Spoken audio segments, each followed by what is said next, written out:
That's right, folks. It's the Razzball Fantasy Football Podcast. It's Saturday morning. We're breaking down starts, sleepers, busts from our slot versus wide analysis. That's right. It's Bobby LaMarco. I'm here back again to talk about some of the key slot versus wide matchups for Week 12. That's right, folks. If you haven't been going over to Razzball.com, we have a great slot versus wide points per game allowed tool that allows you to see how many fantasy points a team allows to the slot or out wide. So go to Razzball.com, click on that NFL tab, and go to that fantasy football data tab, and you'll see all the great resources and tools you need for your start-sit questions every single week. Before I start the show, I want to make sure I promote Razzball Fantasy. Make sure you jump it on YouTube, subscribe, hit the comments, always be on the show because every Sunday we'll be on 2 hours before kickoff, 8 a.m. PST to 10 a.m.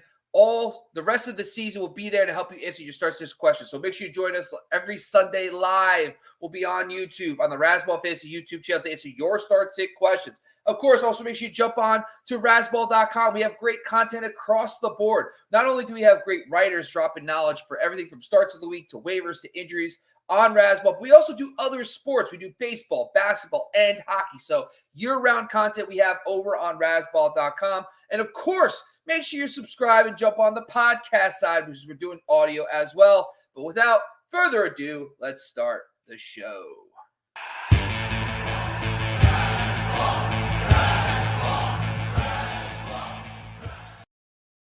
All right, folks, here on the screen now, if you're going to be watching this or listening on the audio side, I always recommend you jump over to our YouTube. Go subscribe to Razzball Fantasy because we'll be showing on the screen we have the slot versus wide tool. But if you jump on the audio side, we'll make sure we break this down for you. So over on Razzball.com, we show you basically the slot versus wide points per game allowed. And this is really key because it's great because not only do we do this, we also show you the wide receiver fantasy points scored, where they're getting their fantasy points. So if you listen to the show for the last few months, we've been talking about this ad nauseum. But today we're going to break down Week 12, who has the best slot and out wide matchups. Let's start out wide. You know what? Because that's what we wanted. That's where the big time names are. And a lot of these teams already played New England versus Minnesota, etc. But here's some notable players with great out wide matchups. The first one we want to talk about is the guy you'll see on the thumbnail. It's Courtland Sutton going up with Carolina Panthers. Now, the Panthers do have a lot of talent out on the at the cornerback position, but it hasn't really shown up in the box score. 77% of their fantasy points. They also allow the second most fantasy points out wide over the last 6 weeks. Essentially 5 games, 6 weeks for most teams. They have been getting crushed on the perimeter. Of course, as a reminder, no Jerry Jeudy, no KJ Hamler. This is going to really open things up for Courtland Sutton this week in a very plus matchup. So I do like Courtland Sutton this week as a low-end wide receiver too. So probably going to be in a lot of your lineups. The next one I want to talk about really quickly is the Washington Commanders versus the Atlanta Falcons. Falcons have been a boatload of fun for receivers this season. Now, the Commanders, Terry McLaurin has been very good with Taylor Heineke at quarterback. The good news is the business should keep on booming as they face the Atlanta Falcons, who allow the third most fantasy points to outside wide receivers. Next team, of course, is the Tampa Bay Buccaneers. At 4 in our metric, now the Browns game is something to monitor. Make sure you join us the live show tomorrow because we do weather reports, and we're breaking down one of the key factors. When you start getting to late November, early December, it's going to not only be cold, but there's going to be weather-impacted games a lot more down the stretch, and you don't want to get caught in a really tough weather game. Now, rain isn't as big of a deal as wind for passing games, but there is some bad weather supposed to be happening in Cleveland for that Buccaneers-Browns game. But either way, you're probably not fading Mike Evans in a very plus matchup against those outside cornerbacks for the Browns. Now, that should be notable. Of course, coming off the bye, maybe Tom Brady's got things figured out. We'll see from there. If you're looking for a streamer, potentially Julio Jones could be really kind of emerging down the stretch too as the firm wide receiver 3 in that offense. No Lenny Fournette could open some things up for those receivers as well. All right, let's one last one before we move on to the slot. Let's see. The Detroit played Dallas. The Rams, Bryce Perkins probably starting this game. Now, I do want to talk quickly about the LA Rams situation. Van Jefferson actually took over in the slot. He actually played probably a hybrid role, half in, half wide. Allen Robinson stayed on the outside. I thought that was notable. Now, Robinson, of course, is the primary outside wide receiver. He did lead the team in routes last week after Cooper Kupp's injury from 2 weeks ago. So if John Wolford, I don't know if I'm really touching that situation overall, but notable that the Chiefs are going to put up points. So maybe Allen Robinson, because of this plus out wide matchup, could be a solid streamer option if needed if John Wolford starts. I don't know if I would trust him with Perkins personally. Last one here. Let's see. We got Cincinnati against Tennessee. Titans are a very strange defense. They always seem like they play a lot better than the numbers suggest here, but Tennessee is an outside funnel defense. Allow the 8th most fantasy points out wide. Jamar Chase just been told he will be out today. So I do think that you'll see a lot more of T. Higgins. So I'm rolling with T. Higgins this week as well. Let's jump down to the slot. So now the cool thing about our tools, you just click the headers. When you click on the headers, you could actually change the ranking. So now if I want to see slot most points per game, just click on the red header on the site. And now I have a good feeling about Jarvis Landry this week. So the San Francisco 49ers, their one blemish is that they get crushed in the slot. 57% of their fantasy points comes from the slot. And Jarvis Landry has been consistent. Not great, but consistent. And this matchup is like the best slot matchup. He is the slot receiver for the New Orleans Saints. So I'm actually feeling a little bit of Jarvis Landry this week.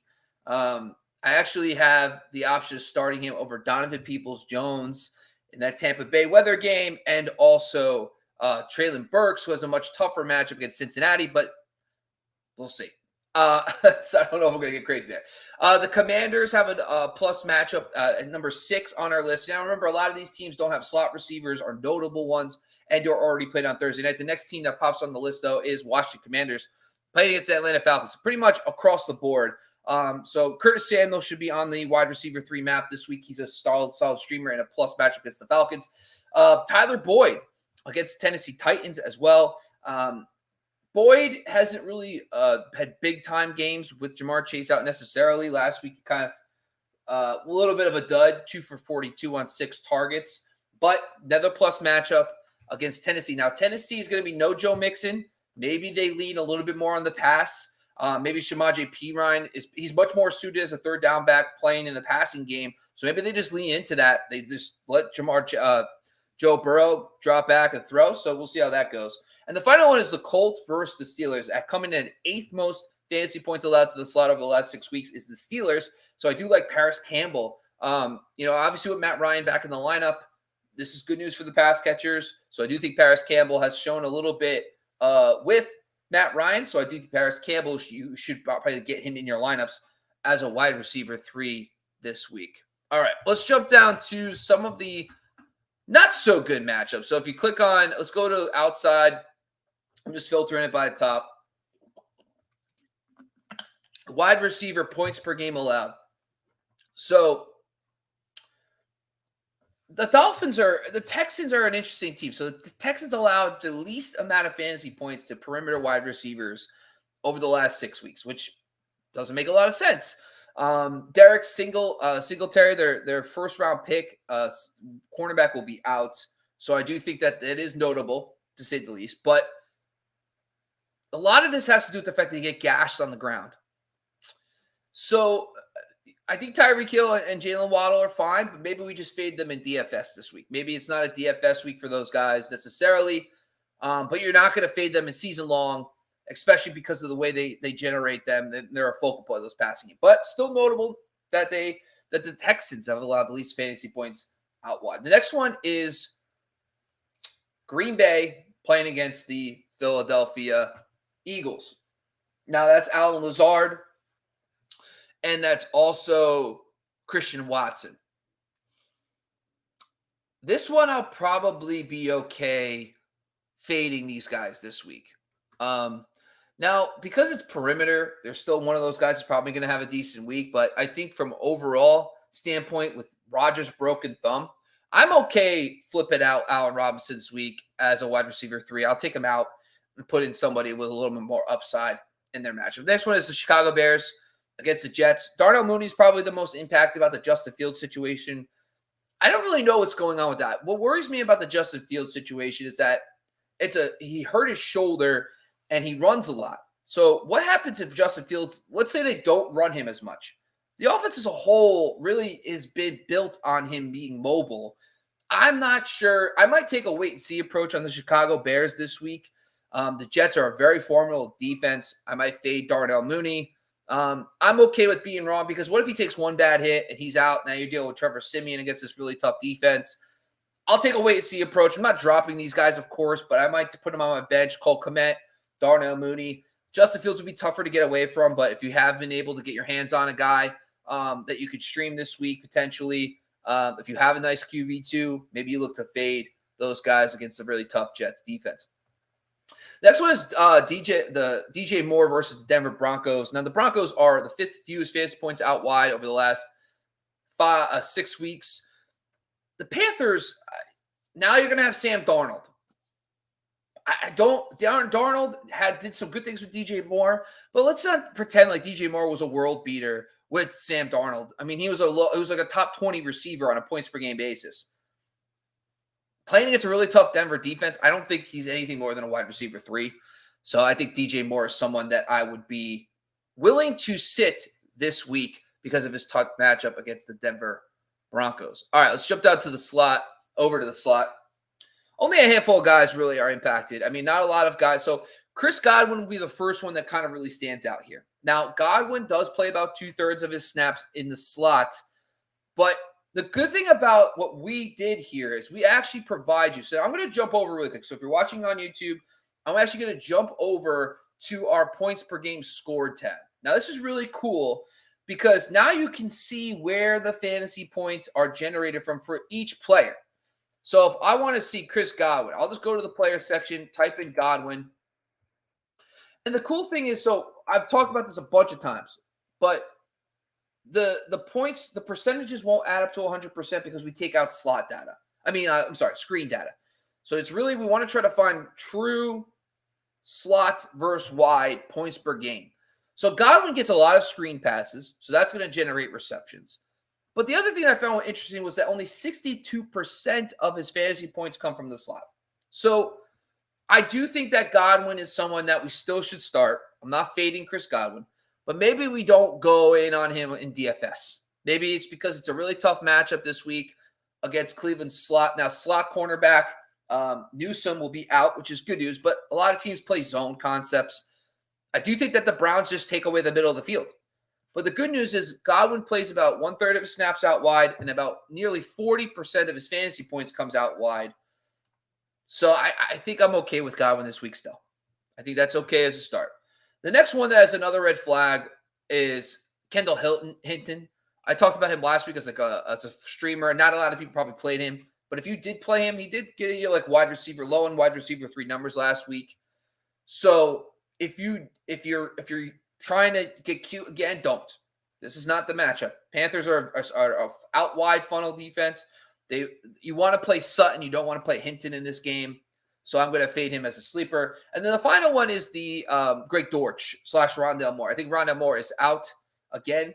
Cardinals are playing the Chargers. The Chargers allow the 5th fewest fantasy points to the slot over the last 6 weeks. I am not excited about starting Rondale Moore and or Greg Dortch in this matchup. Yeah, I mean, the Chargers are turning it around. Their secondary and their defense is finally coming together. Obviously Hopkins is a stud. You're not going to fade him at all. But maybe we're not excited. Kyler Murray should be back this week, playing a little banged up. I think outside of Hopkins, I'm probably not going to get cute and start those guys. I would fade the Rondale Moore, Greg Dortch. All right, folks, that's pretty much all we got. That's essentially the slot versus wide, points per game allowed. We want to make sure you guys are jumping over to Razzball, Razzball.com. We have all these great tools and resources. We also have rest of season, slot versus wide schedules. So if you wanted to see how good a player like Christian Kirk out of this world should be a fantastic buy. I know most people's trade deadlines have passed, but it's a great resource that you guys can use to check that out. Maybe next week we'll talk about some playoff schedules, slot versus wide. Maybe we'll find some streamers, some guys that you can potentially play because they're really good slot matchups. But that's pretty much it. Make sure you also subscribe to the Razzball Fantasy YouTube channel. Make sure you jump on IG and TikTok as well at Razzball Fantasy. We're doing daily content as well. And of course, make sure you're jumping over to Razzball.com. Once again, I'm your host, Bobby LaMarca. I appreciate you guys jumping on again. We are out of here.